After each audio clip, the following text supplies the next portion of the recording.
बिल्कुल शैल जी, तो देखिए निचले स्तरों पे सपोर्ट आया है। बुल्स ने पूरी तरह सरेंडर नहीं किया, नीचे के लेवल से बाजार को संभालने की कोशिश की है, फाइट चल रही है और आज आखिर का 1.5 घंटा काफी निर्णायक हो सकता है। तो कैसी क्लोजिंग होगी खासतौर पे निफ्टी बैंक में, उस पर हमारी नजर रहेगी।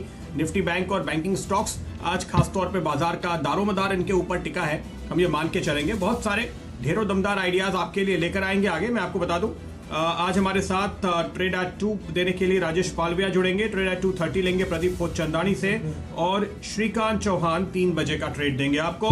शर्मिला जोशी .com की शर्मिला जोशी आपको बताएंगी फंडामेंटल रुख। आज हमारी नजर होगी यस बैंक और कंसाई नेरोलैक के नतीजों के अनुमान पर। 2 अहम नतीजे जो कल आने वाले हैं उन पर बात करेंगे। 3 बजे डीलिंग रूम चेक और साथ ही कल का खिलाड़ी आज भी आपके लिए लेकर आएंगे। तो चलिए शुरुआत करते हैं ट्रेड एट 2 के साथ। राजेश जी बताइए क्या है आज का trade. Good afternoon Pradeep ji, जिस तरीके का ट्रेड सेटअप दीपक नाइट्राइट में मुझे काफी अट्रैक्टिव लग रहा है ये स्टॉक करंट लेवल से, तो मेरी सलाह रहेगी कि ट्रेडेड 2 में दीपक नाइट्राइट को यहाँ से बाय करें। और जिस तरीके का सेटअप है मुझे लगता है कि ये स्टॉक पे 540 और 545 ये 2 टारगेट के लिए दीपक नाइट्राइट को करंट लेवल पे बाय करेंगे। कोई अगर 2-4 रुपए का फॉल भी आता है तो उसको बाय करना चाहिए, क्योंकि इसका सेटअप काफी पॉजिटिव है और इसमें एक एक्यूमुलेशन के बाद आज ब्रेकआउट देखने को मिल रहा है। तो स्टॉप लॉस हम रखेंगे इसका 500 के आसपास और टारगेट होंगे 540 और 545 के।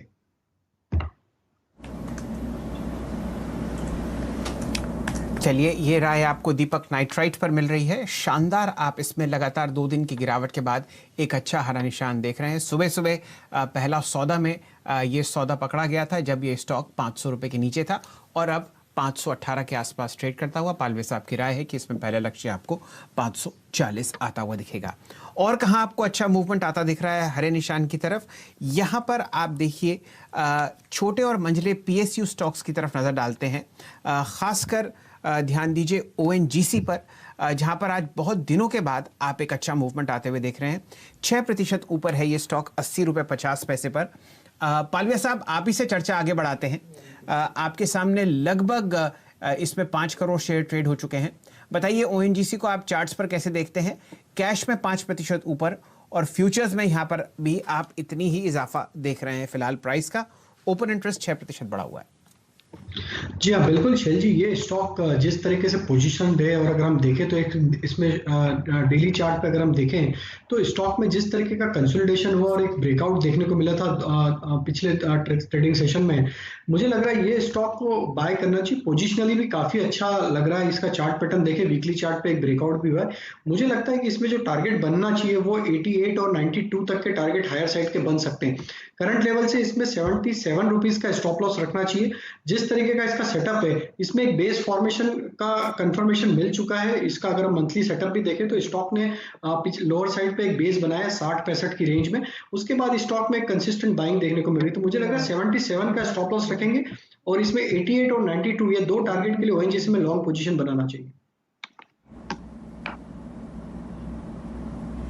ओके, 88 और 92 ये 2 टारगेट्स आप दे रहे हैं ONGC में फिलहाल तेजी का ट्रेड। आज हम देख रहे हैं कि सरकारी कंपनियां और खास तौर पे ऑयल कंपनीज में काफी अच्छी खरीदारी देखने को मिली है। BPCL भी अगर आप मिसाल के तौर पे देखें, BP और HP दोनों में ही, इनफैक्ट IOC भी यहाँ पे शामिल है, लेकिन BP HP खास तौर पे जिन पे ट्रेडर्स की नजर क्लोजली रहती है। पालवे जी क्या देख रहे हैं? BPCL में एक एडिशनल आप कह सकते हैं इनपुट जो डिसइन्वेस्टमेंट का भी है, जाहिर है उसका भी असर देखने को मिलता है। क्या एक ट्रेड बनेगा तेजी का? ये पोजीशन आप लेना चाहेंगे कल के लिए? प्रदीप जी, बिल्कुल एक नेरो रेंज में कंसोलिडेशन हो रहा है BPCL में। अगर हम देखें तो पिछले 10 दिन का सेटअप देखो तो 370 और नीचे में 340 ये एक रेंज में कंसोलिडेट हो रहा है और ये एक बहुत नेरो रेंज में कंसोलिडेशन हो रहा है। कहीं ना कहीं ये दर्शाता है कि स्टॉक में एक हायर साइड पे ब्रेकआउट के पूरी प्रोबेबिलिटी है, क्योंकि स्टॉक ने जो पिछले दिनों में एक रैली करी थी उसके बाद ये हायर साइड पे कंसोलिडेट हो रहा है। मुझे लगता है बिल्कुल 340 एक थोड़ा सा पोजिशनल थोड़ा सा बड़ा स्टॉप लॉस होगा। करंट लेवल से 340 का स्टॉप लॉस रखें। पहला लक्ष्य होगा 370 का, वो ब्रेकआउट मिलता है तो मुझे लग रहा है फिर ये स्टॉक में एक अच्छा बड़ा अपमूव बन सकता है जो कि इसको 390 की तरफ भी लेके जा सकता है। तो 340 के स्टॉप लॉस से 370 के टारगेट के लिए इसको बाय किया जा सकता है। चलिए, ये राय आपको मिली BPCL पर। प्रदीप जी, एक इंटरेस्टिंग थीम आपके सामने है। टिकर पे अगर आप ध्यान दें तो न्यू इंडिया एश्योरेंस का स्टॉक चल रहा है 10% ऊपर। यहाँ पर एक ब्लॉक डील हुई है और स्टॉक 6 हफ्ते के हाईएस्ट लेवल पर आपको ट्रेड करता हुआ दिखेगा। साथ ही साथ आज SBI लाइफ के नतीजे हैं, वहां पर आप देखिए कल की गिरावट के बाद आज एक बहुत अच्छा बाउंस बैक आपको SBI लाइफ पर आता हुआ दिखेगा। एक दिन से स्टॉक बिल्कुल साइडवेज था और आज आपको नतीजों से पहले 727 के आसपास ट्रेड करता हुआ दिख रहा है। लेकिन एक शेयर है GIC री, जिस पर हम बहुत अक्सर ध्यान देते हैं। यहां पर आपको फिलहाल एक मूवमेंट दिख रहा है ऊपर की तरफ, 135.70 का प्राइस है। पालविया साहब, पहले आपकी राय लेंगे, खुदचंदानी साहब भी हमारे साथ जुड़े हुए हैं। जरा GIC इंश्योरेंस पर ध्यान दीजिए, यहां पर एक मूवमेंट ठीक सा बिल्डअप होता हुआ दिख रहा है। बाकी सारे PSU इंश्योरर्स को देख के 129 का लो और अब आपके सामने 137 का प्राइस है। बताइए क्या राय रख रहे हैं GIC पर? जी हाँ शैल जी, नियर टर्म चार्ट पे बेस फॉर्मेशन हो चुका है। 133 का स्टॉप लॉस रखना चाहिए मेरे हिसाब से ट्रेडिंग पोजीशन में। ऊपर में पहला टारगेट 145 100 और 148, ये दो टारगेट के लिए इसमें बिल्कुल लॉन्ग पोजीशन बनाना चाहिए, क्योंकि स्टॉक ने 5-7 दिन का एक बेस फॉर्मेशन किया है और आज जिस तरीके से बाइंग एक्शन दिख रही है, मुझे लगता है 147 148 के जोन में जाना चाहिए। तो 133 के स्टॉप लॉस से, छोटा स्टॉप लॉस है, इससे बाय करें और ऊपर में टारगेट होंगे 148 तक के। यहाँ पर आपको बहुत बढ़िया मूवमेंट आता हुआ दिख रहा है। ये मेरे ख्याल से वॉल्यूम ठीक से अपडेट नहीं कर रहा, आपके सामने 12,000 शेयर आते हुए दिख रहे हैं। लेकिन हकीकत ये है कि यहाँ पर फिलहाल NSE पर ही 2,68,000 शेयर ट्रेड होते हुए दिख रहे हैं और स्टॉक आपको और बढ़िया ऊपर की तरफ कलाबाजी खाता हुआ दिखेगा। ये देखिए वॉल्यूम अब आपको बदलती हुई दिख रही है, लगभग 2.25 लाख शेयर आपके सामने ट्रेड होते हुए दिख रहे हैं। मेरे ख्याल से इसका आज के दिन का अगर आप सर्किट चेक करें तो वो निकट है, लगभग 139 रुपये 65 पैसे। तो इस स्टॉक पर ध्यान दीजिए, यहां पर बहुत अच्छा आपको बिल्डअप दिख रहा है वॉल्यूम और प्राइस दोनों का। प्रदीप जी। बिल्कुल, यहाँ पर आपने इस वक्त ये NSE के वॉल्यूम अब आप देख पा रहे हैं, तो बहुत ही शानदार मौका यहाँ पर आता हुआ। लेकिन इंटरेस्टिंगली हम बात कर रहे हैं आज तमाम सरकारी कंपनियों की। ये देखिए, ये दोनों ही सरकारी इंश्योरेंस कंपनियां हैं और एक मिलती जुलती कंपनी आप कह सकते हैं GIC हाउसिंग फाइनेंस, क्योंकि GIC का इसमें स्टेक है वो हाउसिंग फाइनेंस कंपनी। NBFC एक और सरकारी NBFC कंपनी जहां पर आप खरीदारी आते हुए देख रहे हैं। तो जब हम GIC की बात कर रहे थे, GIC हाउसिंग में भी आपको तेजी दिखी, लेकिन खास बात यह है कि ये स्टॉक कल भी बेस बनाकर चला है और उसके बाद कल करीब करीब दिन के हाई पे बंद हुआ। आज अब इस वक्त आप देखिए फिर से दिन के हाईज की तरफ लौटता हुआ नजर आ रहा है, तो ये पोजीशन थोड़ी स्ट्रांग बनती हुई इन लेवल्स पे। पालवी जी, क्या देखते हैं आप?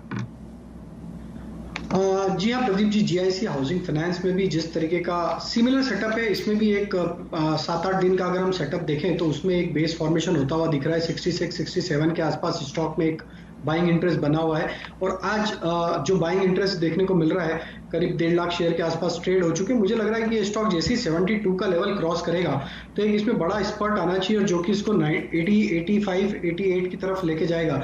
तो मेरे हिसाब से 72 काफी इंपॉर्टेंट लेवल रहेगा। अगर आज इसके ऊपर ये क्लोज दे देता है तो बिल्कुल इसको कैरी करके जाना चाहिए ट्रेड को। 85, 88 के टारगेट इमीडिएट देखने को मिलना चाहिए। इसमें प्रदीप जी बहुत इंटरेस्टिंग बात यह है, अगर आप सिर्फ डेटा देखें तो 70 रुपए के आसपास इसमें डिविडेंड यील्ड 8% बैठती है।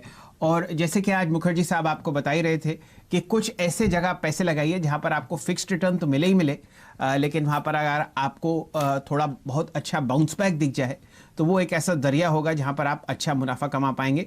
GIC हाउसिंग फाइनेंस पर मेरी इसलिए नज़र पड़ी क्योंकि यहाँ पे आपने 600 का ऑल टाइम हाई देखा है और स्टॉक अब 70 रुपए के आसपास ट्रेड कर रहा है।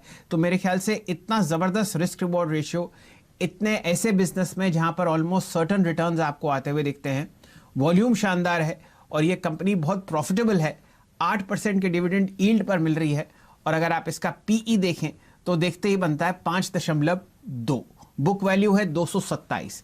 कोई भी आप आंकड़ा देख लीजिए वहां पर आपको ये दिखेगा कि इतना ज़बरदस्त अंडर वैल्यूएशन चल रहा है। और क्योंकि PSU सेक्टर में आज रैली थी तो ये दो स्टॉक्स प्रदीप जी और मैंने शुरुआती दौर पर आखिरी सौदा में लिए। GIC हाउसिंग जो आपके सामने लगभग अब 2 रुपये ऊपर चल रहा है 3% की तेज़ी के साथ, और GIC जनरल इंश्योरेंस कॉरपोरेशन जहां पर थोड़ी देर पहले चर्चा हो रही थी। प्रदीप जी।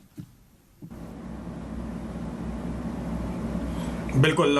एक और पीएसयू स्टॉक मेरी नजर में आ रहा है, लेकिन चूंकि हम इन तमाम फाइनेंशियल्स की बात कर रहे हैं, एक नजर निफ्टी बैंक पे डाल लेते हैं और एक चार्ट जो आज हमने तैयार किया है वो आपके सामने लेकर आते हैं। क्योंकि देखिए बाजार में निफ्टी रिलेटिवली स्ट्रांग है और निफ्टी बैंक से ही इस वक्त आपको डर दिख रहा है या प्रेशर बनता हुआ दिख रहा है।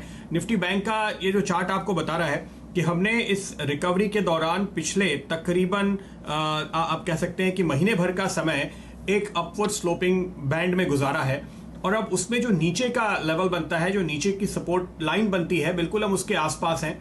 इनफैक्ट ये जो चार्ट है ये थोड़ी देर पहले का है।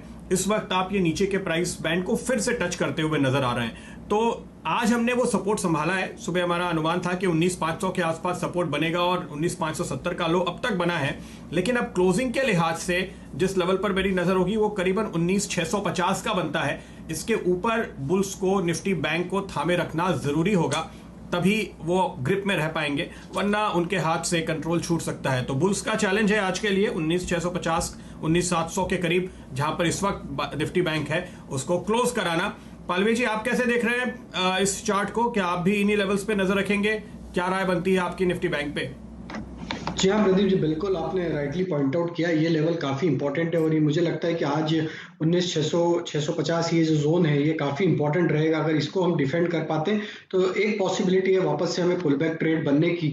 ऊपर में मेरे हिसाब से जो इंपॉर्टेंट लेवल बैंक निफ्टी का बन के आ रहा है, जो कि है 20,250 का, ये काफी इंपॉर्टेंट लेवल है। जब तक ये लेवल को एक बार कंफर्टेबली मार्केट क्रॉस नहीं कर लेता 20,250 का, तो थोड़ा सा कंसोलिडेशन देखने को मिलेगा। 19,600 19,500 लोअर साइड में एक रेंज रहेगी और ऊपर में 20,200 के बाद हमें एक कंफर्ट का ट्रेड देखने को मिलेगा और फिर मुझे लगता है कि बैंक निफ्टी में 20,600 700 तक की रैली कंटिन्यू होगी।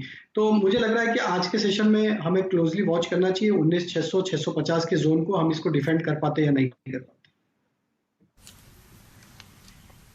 जी, ये राय आपको मिल रही है मेन इंडेक्स निफ्टी पर, जो फिलहाल अब वापस आपके सामने 53 पॉइंट नीचे चल रहा है और अब 19,695 के आसपास ये इंडेक्स ट्रेड करता हुआ। आज यहाँ पर अगर आप एडवांस डिक्लाइन रेशियो देखें तो लगभग 7:5 दिखेगा। कल बहुत ही बुरा हाल था, 12 के 12 निफ्टी बैंक के शेयर्स जो थे आपको लाल निशान में ट्रेड होते हुए दिख रहे थे। चलिए।